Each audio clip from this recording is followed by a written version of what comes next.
Have you heard of the split step for volleyball?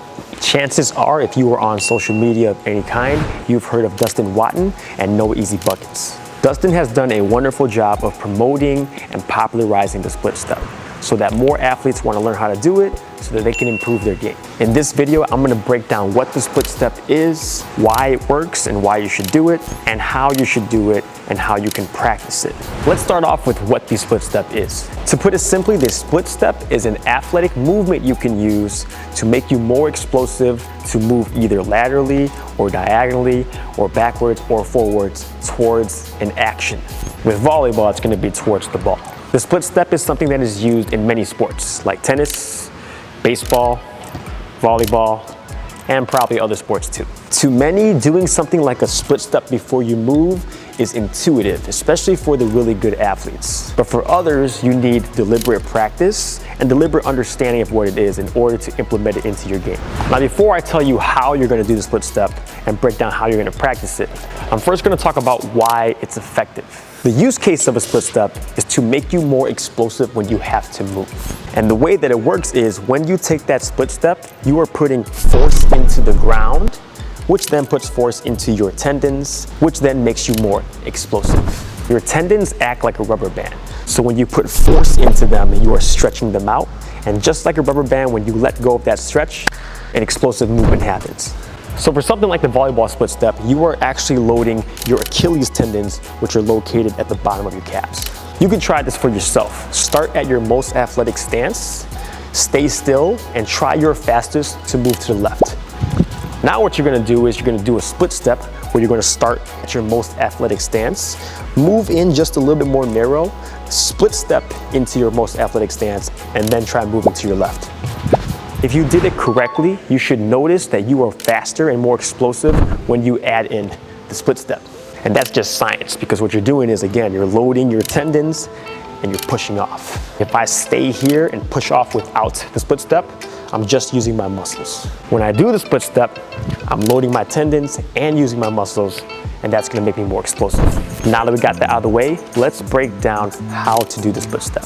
There are a few ways to get into the split step, but I like to teach two ways. The first way, and likely the easiest, is what I call dropping into the split step. What you're gonna do here is first you're gonna find your athletic position. It looks a little bit different for everybody, but find how wide your legs need to be and how low you need to be in order to feel the most athletic. That means when I'm in this position, I can move anywhere as efficiently as possible.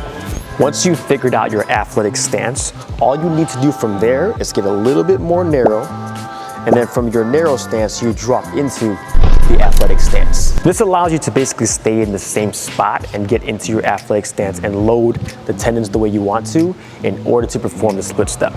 Another way to get into the split step is to actually walk into the split step. Same concept applies. You need to know your athletic stance, how wide your feet are and how low you're gonna be. From here, you're gonna start up a little bit more vertical before the serve happens. And then as the server is about to hit the ball, you're actually gonna take a step, then get into your split step. For some players, they just find this a little more natural because they're moving towards the action. So if you want to move towards the action, you can take a step into your split step, but just make sure you practice it first so you're more comfortable with it. Now that we've gone over how to do it, let's talk about how to practice it. Just like any other skill, the split step takes a lot of practice and reps in order to master. I actually think of it very similar to the volleyball approach. When you first learned your hitting approach, it was very weird to you, your timing was off, and you had to think about it a lot in order to do it. Over time, you did your approach thousands of times, and it's a habit where you don't even have to think about it when you do it. That's how you want to train your split step. So the first thing you want to do is train how to get into it. So whether you're using the step approach or you're using the narrow to wide approach, practice it and practice it a lot. So just start like this, boom. Start like this, boom. If you're doing the step into it, boom. Step into it, boom. In the beginning, you can kind of experiment with which style you want to do, but once you pick one, I would say just stick with it and make it your habit. The next step, once you master getting into the split step, is actually moving, utilizing the split step. So you want to practice in all directions. So at first, you would just practice going left and right. A split step, right. Reset, split step, left. You can do left and right a bunch of times. Then you can start working diagonally. Diagonally to the left, boom. Diagonally to the right, boom. Work on moving diagonally backwards to the left and right. So I can start here. Do the same thing on the other side. Then you can work on forward and backwards as well. So split step forward, split step backwards.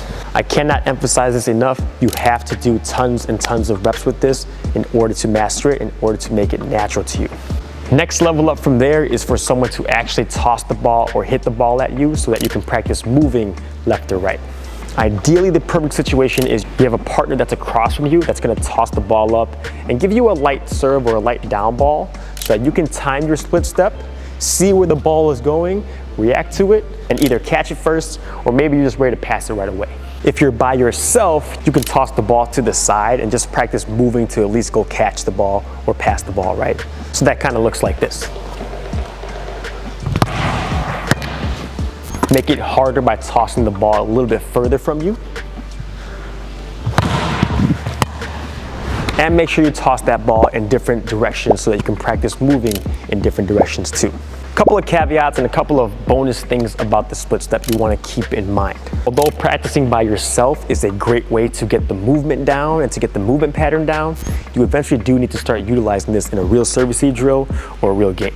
The most important thing to consider with the split step though is your timing. If you do it too soon, you end up getting stuck and you're not really utilizing that tendon load and reflex that you want. If you do it too late, then you get to the ball late and you end up making a bad pass that way. So although the split step is a great tool to use, if you use it too early and when you're not ready or when you haven't practiced it enough, it might lead to you passing worse in the beginning, which is actually okay because you fail in order to get better. If you're doing it against a server, you want to essentially get your split step into the ground slightly after the server makes contact. If you do it slightly after the server makes contact, you give yourself a little bit more time to read the direction of where the ball is going so that you can actually react and move where you need to move rather than guess where you need to move. Do it too early, either on contact or right before contact, then you're gonna be stuck here and you're not gonna know where to move.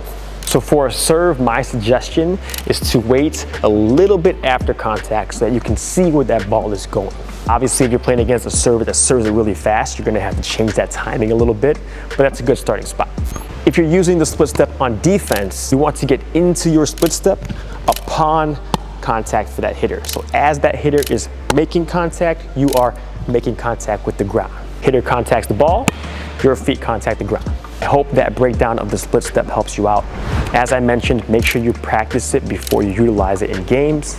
I want to give one more shout out to Dustin Watton at No Easy Buckets for popularizing this move. And if you're not subscribed to Volleyball University yet, go ahead and do that for me.